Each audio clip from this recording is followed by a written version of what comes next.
la technique, on va dire, qu'il faut utiliser à mon goût en priorité, la pêche au poisson nageur au crankbait. Linéaire, on a fait de la verticale, on a fait de la plage, on a fait de la pointe.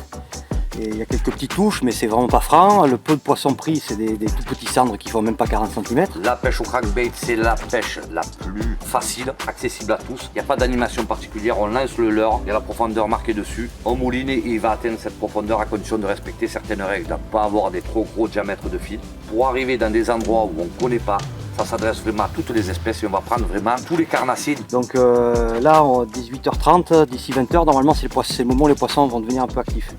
Donc pour le moment, Sam va continuer à pêcher un peu au leurre souple.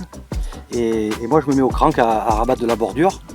Et s'il y a des poissons qui commencent à bouger, au crank, on va vite avoir l'information. Des crankbaits qui plongent à 6 mètres, des bait-switchers qui plongent à 4 mètres, des 1 mètre, des 2 mètres, des 50 cm. Ce qu'il faut vraiment retenir dans la pêche au crankbait, c'est ça, c'est qu'avec 4-5 modèles, des profondeurs de nage différentes et une ou deux vibrations différentes, voilà, c'est facile. Celui-là a une forme plus trapue.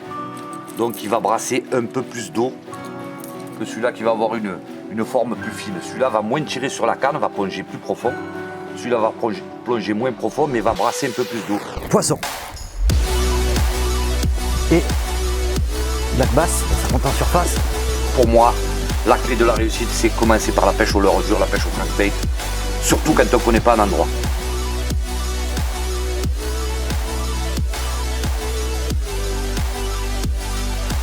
Bon, commence à être un poisson de taille correcte. Même s'il y a beaucoup plus gros ici, c'est déjà super plaisant quoi.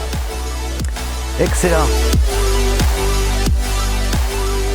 Donc ce qui est important aussi pour pêcher au crank, bon, on est sur des petits trips, donc déjà il n'y a pas besoin de ferrer. Hein. Entre guillemets, si on maintient bien la tension, le poisson s'auto-ferre. Par contre, ce qu'il faut, c'est une canne qui soit souple. D'accord?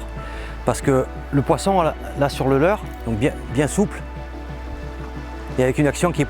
Allez, celle-là, on va dire qu'elle est semi-progressive, d'accord? Parce que comme le poisson a 2 points d'appui avec les 2 hameçons pour se décrocher, surtout les blacks, là on a bien vu qu'en surface il fait ça, si la canne absorbe pas, surtout sur la partie pointe là-haut, là, on voit bien qu'elle est très souple, et c'est ce qui permet d'éviter de décrocher les poissons.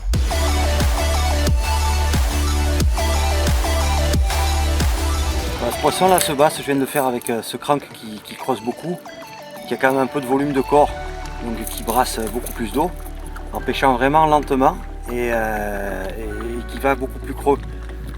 Là, d'une manière générale, par rapport aux berges qu'on a là, tendance à pêcher classiquement avec un bait-switcher 4.0. Et là, en prenant le Realis G87, du coup j'ai creusé plus et bon, a priori c'est ce qui m'a permis de prendre ce poisson.